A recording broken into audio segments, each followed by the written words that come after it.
How hypnotherapy helped me.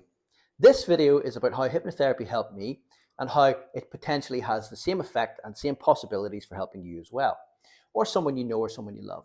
So, long story short, I have a condition called ankylosing spondylitis. This is me, right? I wrote an article and I have written a couple of articles for charities with reference to how hypnotherapy can help. This one is for the National Ankylosing Spondylitis Society. They have a different name now. I know it as ankylosing spondylitis anyway, because that's what I was diagnosed with. I'm 45. When I was 22, I was diagnosed with ankylosing spondylitis, which is a degenerative autoimmune disease. And basically what it does is it attacks your spine and calcifies the muscles in your spine, making them fuse together. It also attacks major joints. So how I knew about this was when I was 22. Now, I was very sporty. I ice skated a lot. I played a lot of hockey. I played a lot of rugby and surfed a lot. I was very active. And I come from a very active family. But I was getting a lot of pain for most of the way through my teens. But anyway, when I was 22, my hip gave way and I had to go to hospital. And they said, oh yeah, you need a hip replacement. Here's 4 Brufen. Off you pop. My way of dealing with that was not a good one. Right? As a 22-year-old man, that's out of the blue, being left on your own. My way of dealing with it was to self-medicate with alcohol, right? And not tell anybody. Yay, winning combination. Not. Anyway, if I could speak to myself now, as a younger man, as I am now as a younger man, I would say, hey, whoa, there is an option. Anyway, that's my story. So, long story short, I'm 45 years of age. When I was 38, I had a hip replacement, total hip replacement of my left side. I do need my right side done as well because it's degenerative.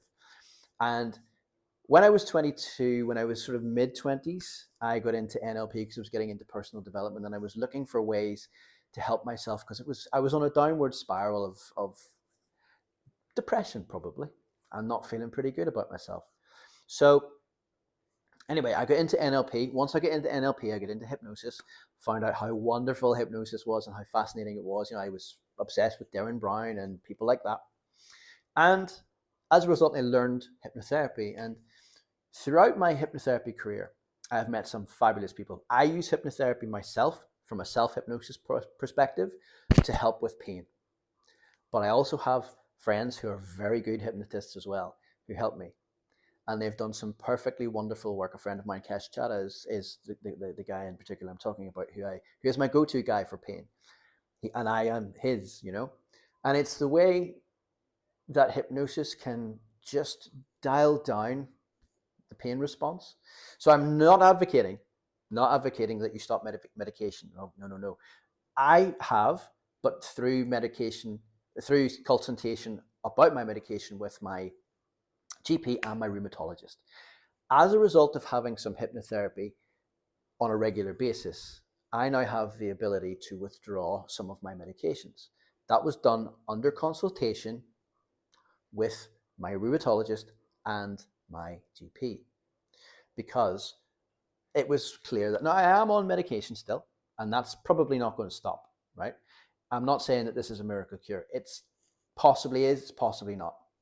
But the thing with it is, where you get to the point where if you're looking for other ways to deal with pain and you're dealing with other ways to deal with certain things that are causing you unpleasantness, there are other avenues you can look down, and hypnosis and hypnotherapy is one of them. So basically my story is, I have an autoimmune disease. I use hypnotherapy. It helps me with pain. If that's something that could be of interest to you to talk about, get in touch. I'm not trying to sell you anything. I'm just trying to say how my story could be similar to yours.